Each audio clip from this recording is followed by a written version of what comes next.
ಮಹಾಭಾರತದಲ್ಲಿ ಒಮ್ಮೆ ಶ್ರೀಕೃಷ್ಣನು ಶಿಶುಪಾಲನನ್ನು ಕೊಲ್ಲುವ ಯುದ್ಧದಲ್ಲಿ ಭಾಗವಹಿಸಿದಾಗ ಅವನ ಬೆರಳಿಗೆ ಗಾಯವಾಗಿ ರಕ್ತ ಹರಿಯಲು ಶುರುವಾಗುತ್ತದೆ. ಅಲ್ಲಿ ಹಾಜರಿದ್ದ ದ್ರೌಪದಿಯು ತಕ್ಷಣ ತನ್ನ ಸೀರೆಯ ಒಂದು ತುಂಡನ್ನು ಹರಿದು ಕೃಷ್ಣನ ಬೆರಳಿಗೆ ಕಟ್ಟುತ್ತಾಳೆ.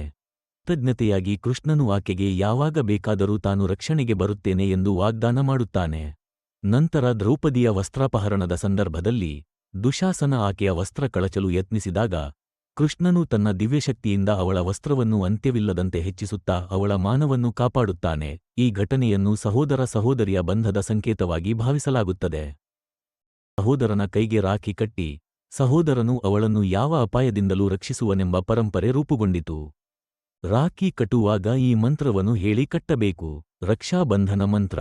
ಯೇನ ಬದ್ಧೋ ಬಲಿ ರಾಜ ದಾನವೇಂದ್ರೋ ಮಹಾಬಲ ತೇನ ತ್ವಾಂ ಪ್ರತಿಬಧ್ನಾಮಿ ರಕ್ಷೇ ಮಾಚಲ ಮಾಚಲ.